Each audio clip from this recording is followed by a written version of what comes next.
Kita sering banget ya ngelihat sejarah itu sebagai siklus alami.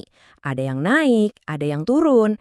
Tapi gimana jadinya kalau runtuhnya sebuah institusi yang umurnya 1.300 tahun itu ternyata bukan proses alami, bukan kemunduran biasa, tapi sengaja dibongkar. Nah, ini dia tesis yang super provokatif yang bakal kita bongkar bareng-bareng dari bukunya Abdul Qodim Zalum, Malapetaka Runtuhnya Khilafah. Jadi, menurut Zalum, bubarnya khilafah Islamiyah yang udah bertahan selama itu bukan cuma karena masalah internal aja. Bukan. Justru, buku ini ngasih argumen yang kuat banget. Katanya, itu tuh puncak dari sebuah konspirasi besar yang punya banyak cabang dan udah direncanain berabad-abad oleh kekuatan dari luar. Oke, biar kita gampang ngikutin alur pemikiran buku ini, kita akan bedah argumennya dalam 5 bagian. Kita mulai dari dasar pemikirannya dulu, terus kita lihat soal konspirasi Eropa, gimana perpecahan di dalam itu sengaja dibuat, soal serangan budaya dan hukum, dan terakhir kita bakal sampai ke apa yang disebut zulum sebagai pukulan mematikannya. Oke, kita masuk ke bagian pertama. Nah, buat Zalum, sejarah itu bukan sekedar rangkaian kejadian acak loh. Menurut dia, sejarah itu ya panggung pertarungan panjang yang nggak ada putusnya antara dua kekuatan besar yang saling berlawanan. Oke, sebelum lanjut penting banget nih kita samain persepsi dulu. Apa sih khilafah itu menurut buku ini? Ini bukan cuma sekedar kerajaan biasa ya, tapi sebuah negara tunggal yang jadi payung buat seluruh umat muslim. Bayangin deh, satu institusi politik sekaligus spiritual yang sama dan itu bertahan sejak abad ke-7. Nah, skala sebesar inilah yang bikin keruntuhannya jadi sesuatu yang luar biasa besar dampaknya menurut si penulis. Nah, ini nih yang menarik dari cara Zalum ngebaca sejarah. Perang salib, invasi Mongol, itu semua nggak dilihat sebagai kejadian yang sendiri-sendiri. Buat dia, itu semua adalah bagian dari satu konflik panjang yang sama. Dan puncaknya, menurut dia, setelah revolusi industri, kekuatan Eropa itu melancarkan apa yang dia sebut sebagai perang salib baru. Dan ini, jenis serangannya beda banget dari yang sebelum-sebelumnya. Dan kutipan ini, wah ini bener-bener nangkep inti argumennya ya. Tujuannya, kata Zalum, udah bukan lagi soal ngerebut wilayah secara militer, bukan. Sasarannya itu lebih dalam, menghancurkan Islam sebagai sebuah sistem hidup, sampai yang tersisa cuma kulit luarnya aja, cuma ritual-ritualnya aja.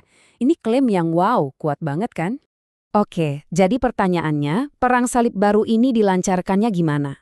Nah, di bagian kedua ini, Zalum fokus ngebahas soal konspirasi dan serangan-serangan langsung yang menurut dia semuanya diotaki sama negara-negara Eropa. Jadi, menurut penulis, serangannya tuh dari banyak arah, bukan cuma perang fisik aja.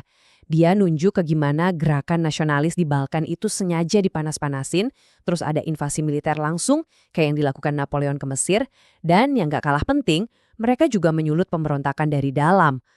Plus, ada perang ideologi yang mainnya lebih halus.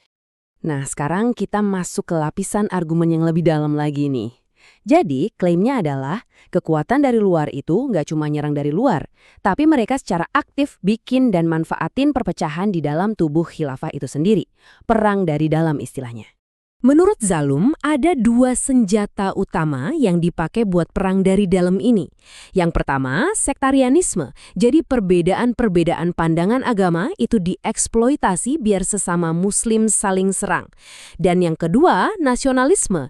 Ini ide baru yang sengaja dimasukin buat gantiin persatuan atas dasar iman, jadi loyalitas ke suku atau bangsa. Oke, dan buku ini secara spesifik nunjuk satu gerakan. Gerakan Wahabi.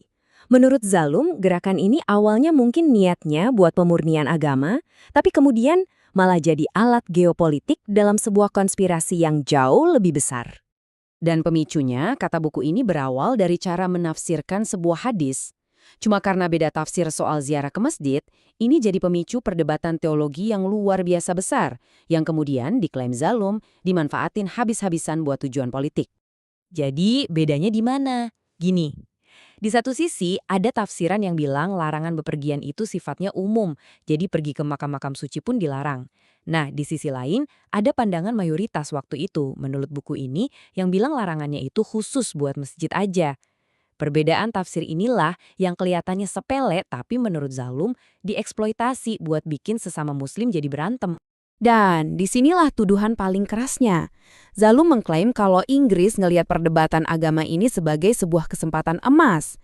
Caranya, mereka dukung gerakan Wahabi, dikasih senjata, dikasih dana, dengan tujuan sengaja nyulut perang saudara.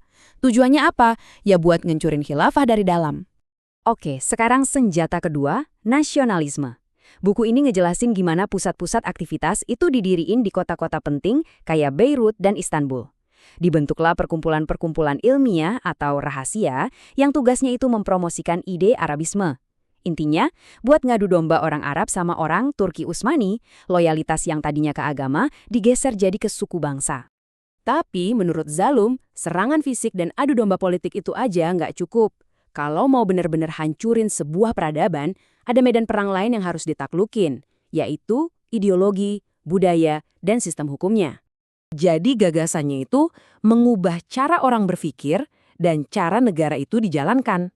Ini bukan lagi soal ngerebut tanah, tapi ngerebut ya ibaratnya sistem operasi dari peradaban itu sendiri dan diubah dari dalam. Penulis nunjukin ada 3 cara utama.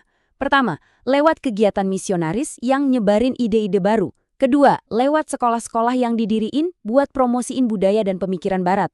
Dan yang ketiga, ini yang paling penting katanya. Ada dorongan politik yang kuat banget buat ganti hukum syariah dengan sistem hukum ala barat. Nah, sekarang kita sampai ke puncak cerita versi buku ini. Setelah dilemahin dari luar dan dari dalam, khilafah menurut Zalum udah siap buat dikasih pukulan terakhir. Dan pukulan mematikan ini klaimnya dilancarkan oleh satu orang, Mustafa Kemal. Zalum ngejelasin prosesnya itu langkah demi langkah. Pertama, dia bikin pemerintahan tandingan. Terus, dia ngumpulin kekuatan militer.